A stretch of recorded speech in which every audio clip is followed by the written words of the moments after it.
Hi everyone, in this video, I will be showing you how to download TikTok video without watermark.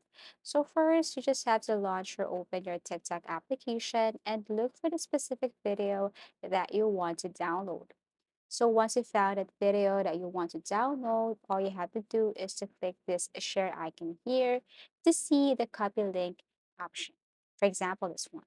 So tap this share icon or share button here, and then you will see here options. Let's just say if you want to share this video to any of the social media platforms here, such as Facebook, Instagram, WhatsApp. You can also see here SMS. But what we're going to do here is to click this copy link, exit TikTok application, go to any web browser, for example, your Google Chrome, and then here you have to look for SnapTik.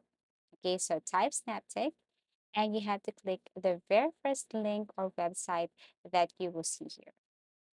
Okay, so click this one, TikTok video download, SnapTik, and then pretty easy. All you have to do is to paste the URL or the link that you have copied from your TikTok application, which is of course the video. So the video will appear here, and what you're going to do next is to click this download button.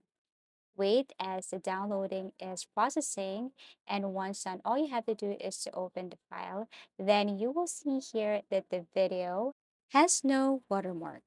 And that's it. That's how easy it is to download a TikTok video without watermark. Thank you for watching and see you again in our next videos.